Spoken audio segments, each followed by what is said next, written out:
Yo, what's up? Welcome to Kind of Funny Games Daily for Thursday, September 10th, 2020. I'm one of your hosts, Blessing Adeoye Jr., and joining me is Tim fucking Geddes. How you doing, Bless? Tim, I'm doing pretty good. How you doing?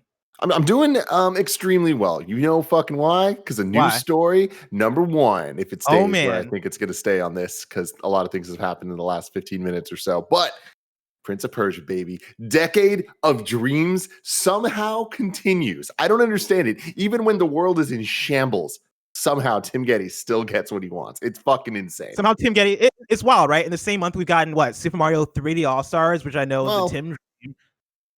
I mean, it's not the dream version of 3D All-Stars, but it's a version of a Tim dream, and you know what? No, I mean, we can talk about this later. Let's talk about it later. Get through the rigmarole. Yeah, let's go through it because we have a lot to talk about today. Of course, Ubisoft Forward is coming up later, which we're going to react live to, but I'll talk about that in a second. Today's stories include Prince of Persia making a return, that Scott Pilgrim game possibly making a return, and more, because this is Kind of Funny Games Daily, each and every weekday at 10 a.m. live right here on twitch.tv/kindoffunnygames. We run you through the nerdy news you need to know about. And I should point out, it's not 10 a.m. live today. We're starting early today because we got a busy day. And so this episode of Kind of Funny Games Daily might be a little bit shorter because we got to wrap up at a certain point, but of course it's starting early so you can still get a full episode. Pretty much all the things we're about to talk about now in this show, we're going to actually see in a couple hours and react to them properly. Exactly. So the headline of the show is probably going to be Prince of Persia, but we're probably going to get full information on that in a couple of hours. If you're watching live, though, you can correct us if you get stuff factually wrong by going to kindoffunny.com/you're wrong. If you don't want to watch live, you can watch later on youtube.com/kindoffunnygames, roosterteeth.com, or you can listen later on podcast services around the globe by searching for Kind of Funny Games Daily. Shout out to Kevin. Kevin actually came through and put the remaining screws back in my desk. As I understand it, though, he might be lying to me because he was making a lot of jokes as he was doing it. Kevin was talking about possibly removing screws from my desk, and so this desk could be sturdier. It could be more fragile. Why don't I have no idea. Kevin, and find out. Why don't you stand on it and find out? You know, maybe in an episode where we have more time, I might actually do that bit now because I feel more secure. Sure. Possibly, if you're not lying to me to my face. Way. To be part of the show, at the patreon.com/kindoffunnygames or bronze members or above, get to write in, and silver members or above get the show ad-free with the exclusive daily post show. Housekeeping, as we said earlier, we're live reacting to the latest Ubisoft Forward at noon today, right here. Again, at noon, happening right after, I believe, We Have Cool Friends, which is happening right after this. And with Jack Quaid from The Boys. Yeah, really exciting one. And so stay tuned right after this. Is The Boys going to make another appearance later in the show? That's why, as a reference, it might. Stay tuned. A lot happening in the video games industry. A lot of unexpected things happening in the industry. Some sad things, and I'll get to that in that news story. After that, we're doing a huge sponsored Predator Hunting Ground stream today. Catch us playing 4 hours starting at 1 p.m. Pacific time, right after that Ubisoft Forward. That's right. You're getting a full day of live content right here on twitch.tv/kindoffunnygames. Also, we heard that some of you guys were using that code from Bespoke Post, and that code wasn't working. That's been fixed, and so I want to let you know that you can now go to all right, well, he's gone. Awesome.com. Oh, there it is. Your order. Wait, is Tim gone? Who's gone? I'm gone? You like Oh, no, froze. what happened? Am I here? You froze. Oh, no. All right, so to repeat, you can go to Bespoke Post, or you can go to boxofawesome.com, enter code GAMES at checkout to help support the show and get 20% off your order. Of course, I'm in a new place now, still getting settled with the internet. I might have to wire in, so that stops happening. We'll figure it out as we go. Of course, New World Order, all that good stuff. Thank you to our Patreon producers, Mohammed Mohammed, Tom Bach, and Blackjack. Today we're brought to you by NZXT and the GG app, but I'll tell you about that later. For now, let's begin with what is, and forever will be, the Whirlpool Report. It's time for some robotic news. We have 5 stories today. A baker's dozen. Oh my god. Great. Starting with our number one, that Prince of Persia remake seems to be Sands of Time. This is from Jordan Oloman at IGN. All right. Yeah, that's cool. Ladies and gentlemen, it has happened. It's happening. Prince of Persia, Sands of Time is back. Do I have one of my very few paintings back here dedicated to Prince of Persia, Sands of Time? Of course I do. Of course I do. A lot of people have been asking what these are. We have Mario World over there. We have Prince of Persia over there. We have Super Smash Brothers Final Fantasy X, and then Metal Gear Solid 2. All very important games to me, very important franchises to me. Prince of Persia, though, a little out of place with the rest of these. You know what I mean? Prince of Persia, not as big of a deal, but it's a big deal. You wouldn't say so? Wes. Prince of Persia, I'd say, is a big deal, right? People love Prince of Persia. Yeah, not on the same level of Metal Gear or Final Fantasy. Okay. Fair. But very, here's very the thing. fair. All these rumors came out of Prince of Persia remake, and I'm just like, I can't be still in my heart. I gave up on Prince of Persia anything a couple of years ago. Still wanted it every year at E3, but never expected to actually get it. Then all these rumors started, and I was like, all right, here we go. Then the rumors started that it was probably going to be a remake of the original, the 2D one. And I'm like, we already got a remake of the 2D one, and it was pretty good. Frame rate wasn't great, but like the game itself was pretty good based on the look of the Sands of Time engine. That was back on the Xbox Live Arcade. And I was like, I don't know that we need that. I don't want that. And then the rumors came that it was going to be a remake of the 2008 Prince of Persia. Do you remember this one? The Nolan North one, plus? Yeah. And a lot of people hated on that. I would have been fine with that. I would have been fine. I actually like that game. I feel like if they remade it, they would actually put the end in the finished game, not in DLC. And that could be cool. That game has a great art style, and the combat's fantastic. A lot of good going for it. Soundtrack's great. But it's not Prince of Persia Sands of Time. This is exactly what I wanted. And oh my God, it's actually happening. Yeah, no, because as far as I understand, right, there are like rumors circulating around about what exactly this could be. And I think one of them was, oh yeah, this could be the 2D Prince of Persia, which I don't know as much about Prince of Persia. And so I don't know which ones are the beloved ones versus the ones that people are or like tepid on. And so Sands of Time is the one I keep hearing about as being the one that people keep going back to. I believe IGN gave it like a 9.5 or 9.6 at the time. Yeah, and like that's really cool that one, they made the right choice, or it seems like they're making the right choice. Of course, this report is coming from a small clip that leaked on the Russian Uplay store, which if you're gonna get Ubisoft news from anywhere, right, like a Ubisoft leak that's credible from anywhere, it's gonna be on the Uplay store. What I also want to point out, like Ubisoft, I feel for them when it comes to their leaks, because like I don't know the last time there was a major Ubisoft game that didn't get leaked. Dude, I was actually thinking about this morning where I just don't understand what the fuck's going on. I know they have a shit ton of studios, and I know that there's a lot more hands in the cookie jars over there than in a lot of other places, but it's bizarre to think back at any E3 conference ever. And to think, I feel like we can count on one hand the amount of legit surprises that we've ever seen. Like when Star Fox showed up at that E3 press conference as part of Starlink, that was like, holy shit, no one saw this coming. The last time I can remember like a huge surprise like that before that was when Beyond Good and Evil 2 made its like return. Yeah. You know, like that did not leak and nobody fucking expected. To the extent that I remember Marty Sleva at IGN said that he tweeted out an hour before the conference, I will eat my mug if Beyond Good and Evil 2 is shown. And then it was fucking shown, and it was like, holy shit, and that tweet got like fucking blown out of proportion. But it's crazy how few genuine surprises we ever get at a Ubisoft conference. Yeah, no, and like even this Prince of Persia thing alone, we've known about it for a while, right? Like we've known that they're working on some sort of remake, or maybe not. Let me not say a while. I think it has been only like a few weeks, but this one alone has been leaked in like 3 different ways. Because I'm looking at the IGN story right now. There's the Russian, the leak from the Russian Uplay store, right, where some of it went up early. There was apparently fans spotted Prince of Persia motifs and symbols in a piece of promotional art for Ubisoft Forward, and then there was an Amazon UK listing for a Prince of Persia that was found. That's 3 different ways this thing leaked. And so, dude, that's the thing is, I mean, imagine being me, a young Tim Geddes, and by that I mean yesterday, and I'm sitting here taking in all these rumors and just being like, be still my heart. Just I was so excited about this. I literally explained it all to Gia. And that says something, because she doesn't give a fuck at all. She cares about my happiness. And I was telling her, I was just like, look, there's a couple ways this is going to go. It's going to be shown tomorrow. But what's it going to be? And I told her the 3 options. And then I woke up this morning and I rolled over. And the first thing I said to her, I was like, the decade of dreams continues. Oh my God. And she kissed me. And I'm living my best fucking life. That's an amazing story. In addition to that, last night I was like keeping up with all this stuff. And then, I saw that the Ubisoft Forward promotional art, and I saw it. I'm like, that's Sands of Time. I know that fucking puzzle. Holy shit. But I was like, I don't want to get too excited because that could just be indicative of a franchise. Like, it doesn't necessarily mean we're getting a Sands of Time remake. Like, that's a kind of a leap for me. But then seeing everything we got today, it's like, all right, it's real. Now, I will say the leaked stuff on the Uplay store, looks horrendous.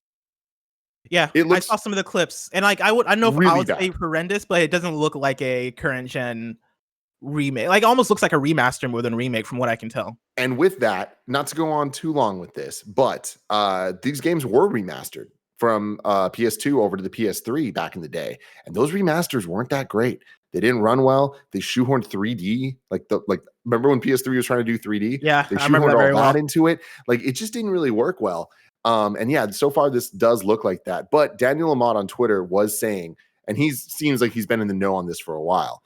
He responded to it and he was like, "Don't worry, it looks a lot better than this leads you to believe." So I'm like, okay, cool. I'm really excited to see later what this could look like. But bless, we're living in a new world of what remake means. Like, and that to me is such a key thing, where in a generation that is 2 generations past remasters just being the norm, we're now using remakes in games titles, or just going with the game title, talking about it as a full remake. Like when we have the Crash Bandicoot Insane Trilogy, when we have Resident Evil 2, when we have Tony Hawk's Pro Skater 1 and 2, like we have some amazing remakes. Final Fantasy 7 remake, like they go above Shadow of Colossus, exactly. They go above and beyond and kind of look at every single game that I just mentioned and ask what should be done for this game. It's not just a one-size-fits-all situation with these remakes. And that's why the 3D All-Stars thing is such a bummer to me, is this is not what is best for those games, specifically Mario 64. But with Prince of Persia Sands of Time, I really want to know what this is. I can't wait to see it, because if I had to say one thing that Sands of Time lacked compared to the latter games, is its combat. Its combat was not great. Puzzles were amazing. Traversal was amazing. Story and atmosphere, everything amazing. But the combat kind of lacked. So I'm hoping that they kind of up it a little bit too. Do you think they go in and actually change up mechanics and stuff, or do you think hope they just do. An asset thing? I really hope that this is more of a Resident Evil 2 style remake than just a Shadow of the Colossus type.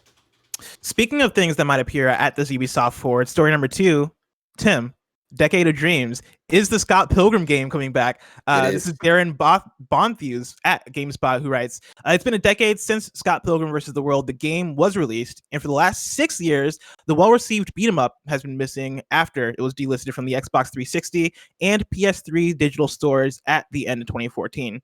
A campaign to bring back the game began gathering momentum in May this year, as Scott Pilgrim creator Brian Lee O'Malley, film director Edgar Wright, and the game's soundtrack composer Oloman all tweeted support for the fan effort. Following that, right, this morning there was a tweet from Edgar Wright who said, quote, "Ahem, Scott Pilgrim fans might want to keep their eyes peeled on Brian O'Malley's feed later. I shall say no more." And then I taking that, right, putting a pin on that, I want to rewind a month earlier, August 13th. Brian Lee O'Malley, of course, creator of Scott Pilgrim, tweeted, "P.S. Ubisoft has reached out to me." And now, if I remember correctly, that was the last that was in reaction to the last Ubisoft Forward, where the Ubisoft Forward happened. Brian Lee O'Malley tweeted something to the extent of like, "Where's Scott Pilgrim?"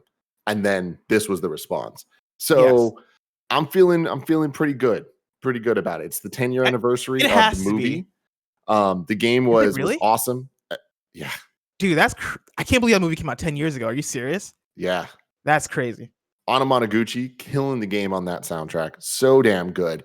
And again, the gameplay, it is what it is. It's a side scroller beat 'em up. And it's not like it's this like revolutionary thing. But that's not what made that game special. It was obviously the art style and the music and the vibe and the dialogue and all the aesthetic. Yeah. Maybe not dialogue, but like fun little like things that happen. Yeah. How the story progresses. But this would be fantastic news. This is a game that deserves to live and not be dead because of weird licensing things. One of the first Let's Plays we ever did on youtube.com/kindoffunnygames back in 2015 was of this game. So go check that out.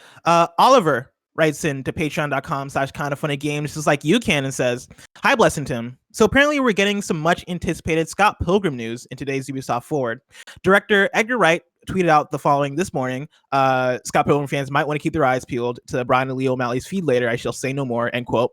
The question is, with all the news surrounding Ubisoft, the Guillemot family, the allusion to a movement like Black Lives Matter as a bad thing in that trailer, talking about the Elite Squad trailer, etc., how can I, a fan of Scott Pilgrim, support the franchise I love while being vocal about Ubisoft's iffy practices? Is it hypocritical to be excited about a game from a company you don't necessarily admire? Cheers and have a great day. And to follow up with that, because TheSheepWhisper writes in with a similar question. On the eve of a Ubisoft Forward, many are excited. Ooh, on the eve of Ubisoft Forward, many are excited, but I can't help but to be mellowed by all the recent allegations and firing of prominent members of the Ubisoft staff. Sure, games are going to be great, but they're still marred by the individuals that help lead them. How do we balance these two sides of this coin? And this is an interesting one, because Ubisoft has, as we all know, have kind of been in hot water over the last few months, right? From the allegations to the Elite Squad stuff, to, I mean, pretty much everything in between, right? Like their games being affected essentially, right, by bad leadership on the editorial team. You know, we got the story about how they were like, "Hey, nah to a female protagonist for Assassin's Creed because that wouldn't market well." Like all this stuff has come out about Ubisoft. Tim, for you, how do you come about these two questions, right? How can somebody be vocal about their support for a game in the midst of all of this, and also how do you balance those two sides of the coin? I mean, it's obviously very difficult, very nuanced. I do think that it has a lot to do with you can be vocal about both things. And I think that, we've talked about this in so many different ways where it's like we need to hold all these people accountable. And Bless, do we have on the show that Eves put out that video, the message? I was happening as I think we're getting started, and so I don't have it on the show. But I saw he put out a thing. I didn't have time to like check it out. Oh, you didn't watch it yet? Damn. No, I hadn't watched it yet. Yeah, fuck, this is the problem with these live news shows. But yeah, Yves Guillemot put out a video, about a 4-minute video on the Ubisoft Twitter, kind of addressing these things in a way. Is it the best way? Absolutely not. Is it the worst way? Absolutely not. I think that, at least it's being addressed. I think a big question is going to be, is it going to start off the Ubisoft Forward later, or do they tweet it out to kind of try to sweep it under the rug and kind of be like, okay, cool, we're addressing this, but we're not addressing it in our commercial, that I think it would be a real, I don't want to call it a win, but it'd be a good move for them to put this 4-minute video in the front of the Forward later to kind of really kind of reiterate that, no, we're stand by this message and we're not trying to hide from it.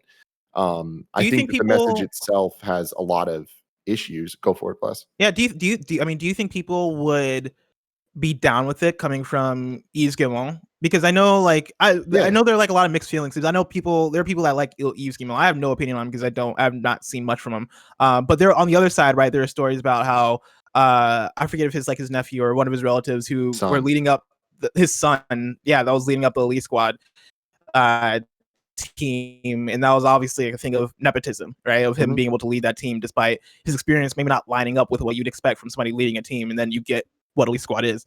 I feel like they're in such a weird predicament because Yves Guillemot is like the lead of Ubisoft, and even with him, right, there are connections to him that are like, all right, yeah, like it's great that you have things to say about what's going on here, but do we even want to hear this from you specifically? I mean, look, here's the thing, man. It's damned if you do, damned if you don't, damned if you do anything any which way. I think that no matter how they address this, it's going to face a lot of criticism. And I think that's all valid. I think it's valid criticism, and there's discussions there always. And I think that personally, I think that the message does need to come from him because he is the man at the top. And I think that is showing that the man at the top is aware of all of this. And that allows us to hold him and the upper management even more accountable than we already have. When they're addressing it head on, it's like you can't hide from that when you're the one saying that there is a problem and you know that. But with that comes a lot of things of the criticism of like, well, should it be him? Because it sounds like he's pretty problematic too. And they're not doing anything about him. And what about his son? What about all these, different aspects? But again, that's the conversation that needs to be had. And Ubisoft is a big team, big teams, many teams of teams that are amazing, hardworking people that do not reflect the views of a lot of this bad shit, you know? And I think that, we've even seen it, a lot of them kind of rising up, and like, there's been all the stories of, like essentially mini protest within the company to be like, hey, no, we don't stand by this shit. And I think that these things are all examples of actions being taken to counter that. And again, they're not, think in the history of there's ever been an apology video that nailed it.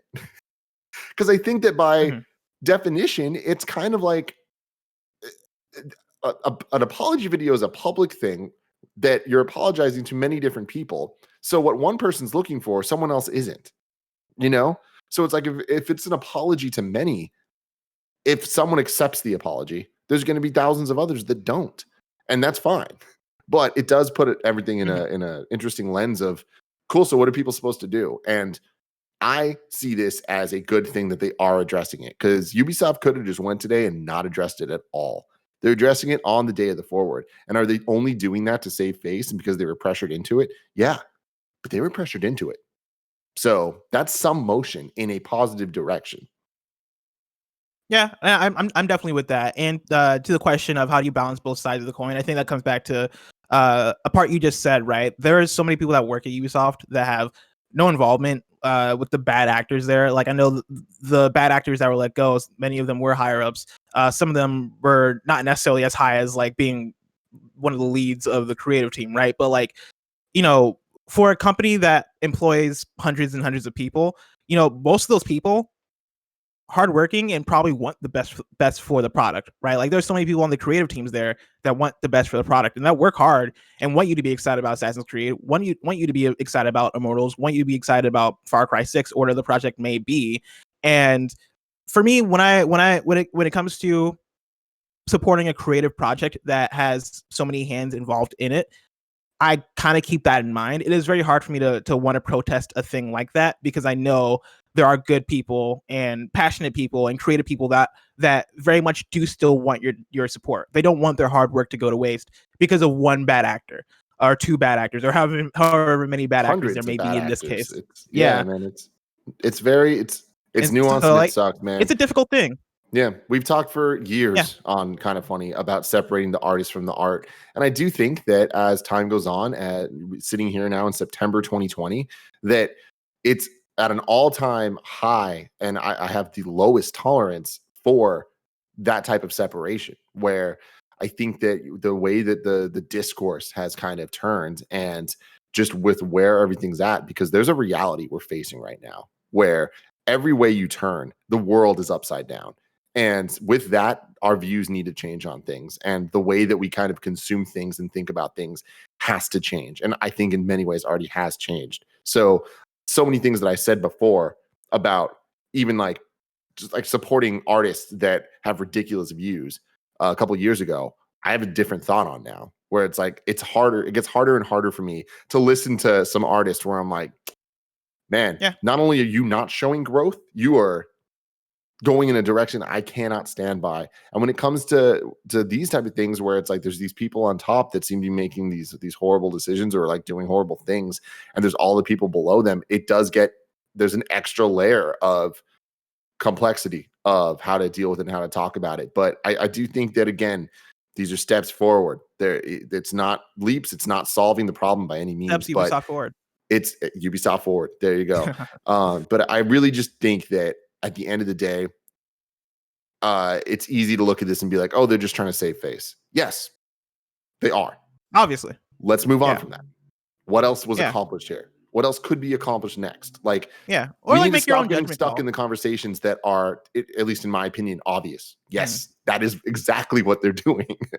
But and like, I mean, back to both the questions, right? Like, this is your judgment, right? This is how you feel. Everybody's gonna feel different about the responses. Everybody's going to feel different about how to support a thing, and that is natural and that is okay. Like, when it comes to supporting different artists or separating the artist from the art, right? Like, I know it's difficult to accept because that makes everything so complicated, but each individual case is going to be treated differently as far as how you feel about a thing, right? Like, for me, when it comes to music, it becomes way harder to separate the artist from the art, right? Because I feel like for me, when it comes to even some of my favorite artists over the years, Kanye West was the dude who I was the biggest Kanye West fan, number one, man. Right?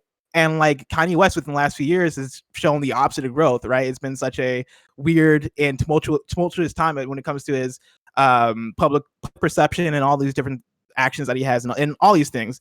That affects how I perceive his music. That affects how I perceive his art, because like those two things are intertwined.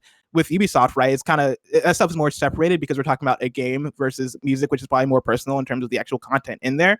But even still, as us who are in tune with the games industry, in tune with the going ons in it, those stuff become closer and closer in a way where me playing Gods and Monsters, I might be thinking about some of the stuff that went on in Ubisoft, right? And that's unfortunate, but that's the reality of it. And it's a case by case basis in terms of how am I going to react to that? How is Tim going to react to that? How are the folks that are writing in these questions going to react to that? And I don't know if there's necessarily a wrong or right answer because so much of it is so weird and gray and case by case. And I think that's okay. And I think that's how you got to tackle these things. Story number 3. Xbox Game Pass, and this is like a hard shift from the conversation we just had. Xbox Game Pass for PC is doubling its price. This is from Taylor Lyles at The Verge. Alongside an influx of next-gen console news, Microsoft also confirmed today that it'll be raising the price for Xbox Game Pass for PC from $4.99 per month to $9.99 a month starting on September 17th. Existing members on the introductory price will still pay the same rate through the next billing cycle. So if you subscribe before September 17th, Microsoft will not change the price on you abruptly. With that, Jeff L. from... Hold on real quick. This is such a misleading headline. Like, misleading is not the right word. It's accurate, but it's... the way it's framed is weird. It's sure, technically it is true that Xbox Game Pass for PC is doubling its price, but the reality is the beta price was $5 and they had always said that the full price is $10. So it's just going out of beta. Like this is just now the full release. So It's like technically it's true, but like this kind of sounds like Xbox is raising the price on something when actually it's just releasing. Exactly. And Jeff L touches on that in his question. Of course, this is Jeff L from Phoenix who writes in and says, so Game Pass PC is increasing in price. The initial stories I've seen say it's doubling, which it technically is. However, I got my first month for $1 and have been fine with the $5 per month introductory price for a while now and will gladly pay $10 to continue.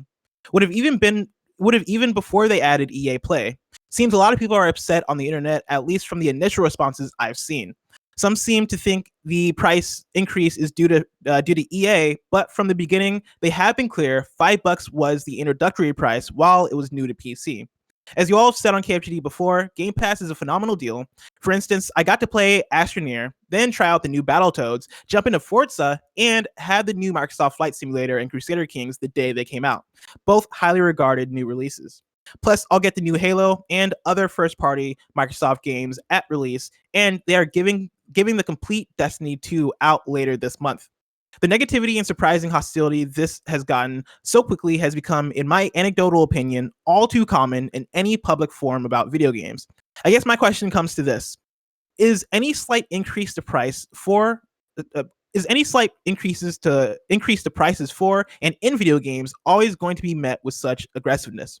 I understand the love and passion and feel the same way. Video games are cool, but there's a trend of the top comments and discussions being dominated by cost and microtransactions, and anything short of condemnation is met with downvotes and shockingly aggressive comments. It's exhausting in a world that seems to be chaos all around us, and all I want to do is go and talk about video games, something I enjoy to escape. Instead, the anger and negativity I'm trying to avoid seems to be seeping deeper into every corner of my favorite thing. Maybe I'm projecting, or it's my own depression twisting things, or maybe it's just due to the crazy times. But at the end of the day, video games are supposed to be fun, and I like to have fun talking about them in detail, and it hurts to see so many people negative about something I love so much. Thanks for reading my question, and stay safe out there, Jeff L. from Phoenix. That was a lot, Tim, but to rewind it back to the key question from this write-in, is any sort of slight increase to price going to be met with aggressiveness? Yes. Yeah. And it always has been, and it always will be. You know, a funny thing happened to me. Like, I feel like growing up, you always have key moments in your life where you kind of look ahead into your future, and it's hard to imagine being a certain age. Like right now, it's like I can't imagine being 60 years old. You know, like back when I was in elementary school, I couldn't imagine being a teenager, you know, and there's an age you're like, oh my God, I'm old. I remember a lot of people leading up to me turning 30. A lot of my friends were just like, oh my God, I can't believe I'm turning 30. And I was like, I don't give a shit. This is awesome. Like that's fine. 31 was a weird one for me where it hit. And I was just like, oh my God, like this feels like a new era. Like 31 is like a different phase. And I think that's a personal thing to everyone. The reason I bring this up is something happened. I turned 31 and I just like look at things differently. Like looking at all this stuff, it's like I just take so much of this criticism, so much of this anger and stuff, and I just look at it and I'm like, all right, this is gonna happen no matter what. What can I take from it? What can I take from anything people are saying, whether it's troll bullshit or like actual, nuanced thought? And I think that a big thing, a big revelation I had, and this all should be obvious stuff, but it's hard when it's being lobbied at you or around you in this case of the industry. But when you have conversations with these fanboy wars that are going on, anything can be weaponized and your words will be taken every which way. Andy posted a tweet a couple days ago that was criticizing his thoughts on the on Avengers, and one person's calling him a sellout fanboy and the other person was calling him like a hater, whatever. And it's like that's how this is all going to go down. That's going to happen with every single thing as long as more people get voices and more people are entitled to those voices. And that's what the internet is. And the internet is so intrinsically tied to gaming culture that that's not going to go away. And there's an entitlement to it. And I'm not even going to say that entitlement is not earned. It kind of just is what it is. And we've all kind of grown into it. So when something happens, people are going to have thoughts. Bless you and I sitting here on Kind of Funny Games Daily. We're not the only people entitled to have thoughts about video games. For sure. Yeah. And like that's people treat it that way, which is weird. And that's the weirdest thing. But it's like they also, everyone goes out and like they all have their opinions, and like their opinions are just as valid as ours in a lot of ways. People listen to us and are allowed to have opinions on our opinions, and that keeps going, and that's going to continue to keep going. I'm saying a lot right now, but the point that I'm trying to make is, there's always going to be aggressiveness because there's always going to be people with aggressive opinions.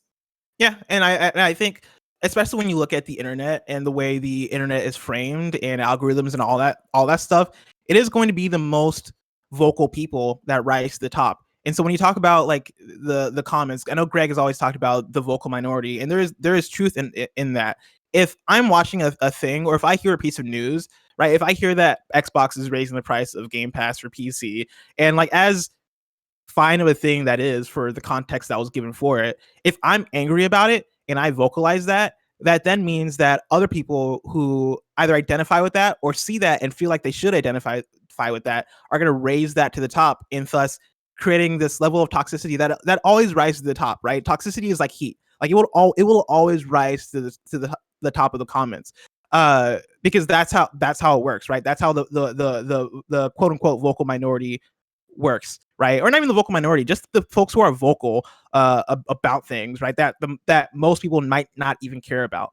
That's how things are naturally. That's what you just said is a really good point. And like, man, we are running out of time. Today is too busy. It's a stupid ass day with so much shit to talk about. Exciting stuff, but like, damn it, this sucks that we don't have too long. Cause like I do, there's a conversation to be had that like I have made a big effort to stop ever saying vocal minority. I think that that's a thing that does not exist anymore. It did exist in Internet 3.0 7 years ago, but things have changed. The internet, the world has changed. And what you just said about the heat rises to the top, all that stuff, it's like that's just about people being vocal. I think that they're not necessarily a minority anymore. And I think that there is a lot of positivity also being spewed about. But still, it's the toxic shit. It's things that you disagree with that rise up because more people are talking about that. Yeah. Look at any Reddit thread ever. The moment there's controversy, that's what everyone's talking about.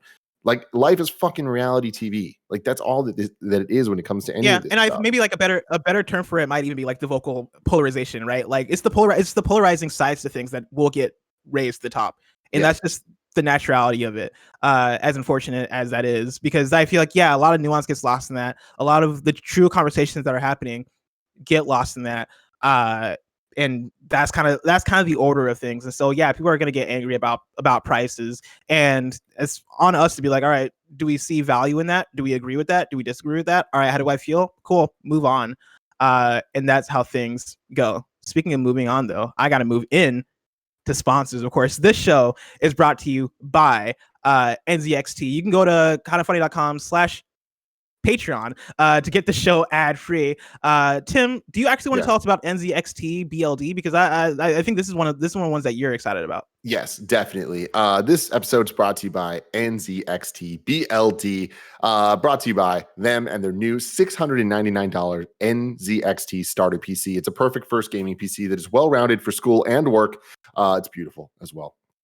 Great gaming performance at a competitive price point. The NZXT starter makes achieving 60 plus frames per second on popular games like Fortnite, Rainbow Six Siege, League of Legends a breeze. Easily upgradable so your PC can grow as your needs change, all backed by a 2-year warranty and a FPS, not first person shooter, frames per second guarantee for peace of mind on reliability and performance. Learn more at www.letsbld.com. For a limited time, you can use the code KFG for a free NZXT puck with purchase on an NZXT pre-built system like the brand new NZXT $699 starter PC.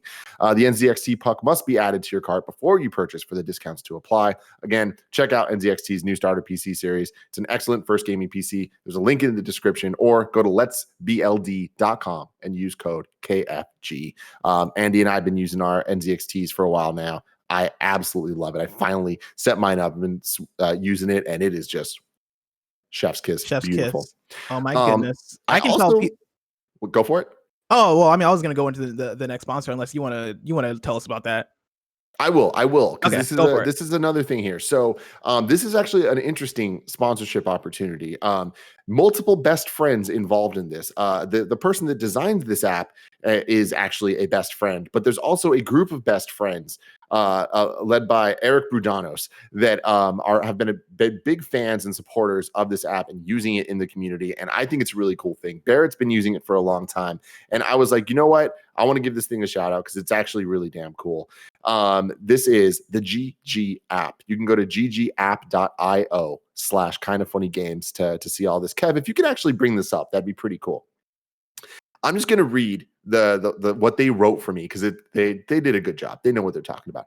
There's an overwhelming amount of games coming to us every day. One thing we all have in common is spending way too much time trying to keep track of them all. What's in my backlog? What should I play next? What are my friends playing? The great news is that GG is a website and mobile app that fills that void. GG helps you crush your backlog. You can organize your collection any way you want and make lists or rankings that are easy to share. Think of it as Letterboxd for video games. Kev, you've been using Letterboxd, right? You didn't hear me, but when you said that, I was like, oh. Yeah, exactly. Yeah, because being able to track what you're watching, what you're playing, those, like, it's crazy how, like, especially for what we do, is so helpful. Mm-hmm. Yeah, scroll down. Anyway, did you go to the kind of funny link that I talked about? Go to ggapp.io/kindoffunnygames, please. Thank you. GG's developed by Charles Watson, a kind of funny best friend and one-man team. He's working nonstop to add features, engage the community, and keep GG 100% ad-free for everyone. Because there are no ads, GG is supported completely by the elite tier members, many of whom are kind of funny best friends. The elite tier unlocks extra features such as adding a backdrop picture to your profile, pinning reviews and lists to your profile, fading games completed from your list, tracking percentage of games completed, and more. Now's the perfect time to add Persona 5 to your completed games like Greg never could. Or check out Barrett's top 50 games of all time and wonder how he could rank Donkey Kong 64 over The Last of Us Part 2 or Ocarina of Time or Red Dead Redemption, or, well, the list keeps going. What are you even doing, Barrett? I love that they wrote this. They just know. But you can see here, bless the list. They have every game of the year kind of funny's ever had. Oh my God. That's awesome. They have the PlayStation, the PS I Love You list you guys have been doing. Anyways, very cool stuff. To sign up and rep the kind of funny flag, go to www.ggapp.io/elite and use the code KFBF40 to get 40% off a lifetime discount on your elite subscription. And keep an eye out on Twitter for special features just for the best friends. Again, ggapp.io/elite and use the code KFBF40 to get a 40% off lifetime discount on your elite subscription.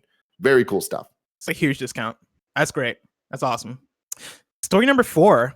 We have an Epic v Apple update. Of course, this is the ever going battle, right? The battle between Titans, Epic and Apple. We've been talking about it. And there's always going to be updates about this until we get that final verdict, until Epic finally wins and we get Fortnite everywhere for free with free updates and all that stuff. I don't know if that's how it works, but as an update as an update we have right now, Apple has gone on the full offensive. This is from Alex Calvin at gamesindustry.biz. Apple has filed a countersuit against Fortnite maker Epic Games in the duo's ongoing legal drama. In a filing with the U.S. District Court for the Northern District of California, Oakland Division, the App Store giant has dismissed Epic's case as, quote, nothing more than a basic disagreement over money, end quote. Apple went on to say that Fortnite, an Unreal Engine creator, wants, quote, to pay nothing for the tremendous value it has received from being on the App Store, end quote. The iPhone maker also alleges that Epic boss Tim Sweeney wrote to Apple execs on June 30th, 2020, asking that his company be exempt from its existing contractual obligations for the App Store. This included the 30% platform fee that developers on Apple's platform pay, of which Sweeney has long been a vocal opponent. Sweeney also apparently asked that that his company be allowed to distribute its own competing Epic Game Store application on the App Store. As a related follow-up to this story, Fortnite users will not be able to use Apple's official sign-in system from September 11th onwards, Epic Games has confirmed. The withdrawal of the sign-in with Apple system is another outcome of the current legal dispute with Epic. The Fortnite publisher is advising players who use the system on how to retain access to the game after the September 11th deadline. Of course, that's tomorrow. And so if you use the sign in with Apple feature on Fortnite on iPhone, might want to look in to how to change that. But yeah, this is the ever going battle between Titans, man. And right now it seems like Apple has a lot of leverage, which is not surprising because they're Apple, but still interesting to watch Epic kind of, still throw blows and try to hang in there and try to make change happen despite the odds not necessarily being totally in their favor. Yeah, there you go. Little Hunger Games action. Emperor Mythos says the pissing contest continues, and that's exactly it. We'll see how this all goes.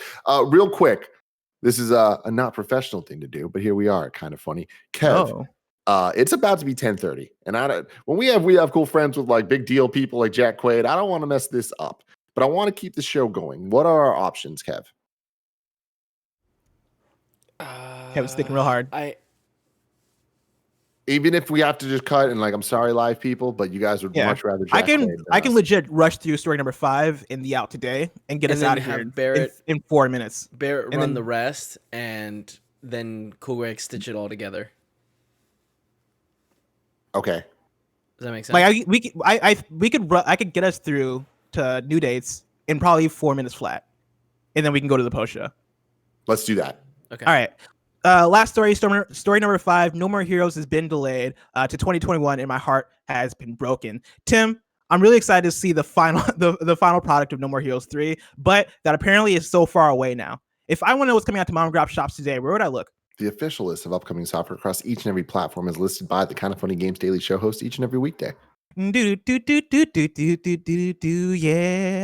Out today, we got MO Astray for Switch, Bounty Battle for PS4, Xbox One, Switch, and PC, Hot Shot Racing for PS4, Xbox One, Switch, PC, Wintermore Tactics Club for PS4, Xbox One, Switch, Bacon Switch for Switch, Other Side for Switch, Vampire the Masquerade Shadows of New York for PS4, Xbox One, Switch, and PC, Minoria for PS4, Xbox One, and Switch, Tamarind for PS4, PC, Tin and Kuna for Switch, Tomoyo After It's a Wonderful Life CS Edition for Switch, Space Robinson for Switch, The Snake King for Switch, The Leveled for Switch, Death in Taxes for Switch, Adventures of Pip for Switch, Redneck Ed Astral Monster Show for PC, Hungry Horse for PC, As Far as the Eye for PC, A Monstrous Expedition for PC and Apple Arcade, and then new double rewards await in GT Online players this week. And then there's a Grindstone update. The latest update brings a new daily grind mode, the Quick Grind. And then the Unfinished Swan comes out for PC and iOS, and that's actually pretty exciting because I didn't know about that. New dates for you: Bartlow's Dread Machine arcade shooter will launch September 29th for PC and Xbox One. Episode 3 of Cyberpunk Night City Wires is coming September 18th at 6 p.m. CEST. Atomic Crops launches on Steam and GOG.com September 17th. Cyberhook hits PC September 24th. The Survivalists is launching on consoles and PC on October 9th, and coming soon exclusively for mobile on Apple Arcade. And then Unmemory is a creative and original story in the style of Another Lost Phone and Bury Me My Love. It comes to PC, Google Play, and the App Store on October 13th. Yeah, October 13th. It's time for kindafunny.com/you're wrong, where you write in and let us know what we got wrong as we got it wrong. And it looks like we got nothing wrong. Look at us, just straight up killing it today. Tomorrow's hosts for the show are me and Greg, and of course this has been Kinda Funny Games Daily, each and every weekday live right here on twitch.tv/kindafunnygames. We run you through the nerdy news you need to know about. We have a Patreon post show for those that are subbed at the silver level of patreon.com/kindafunnygames, so stick around for that. Otherwise, until next time, game daily. Good shit.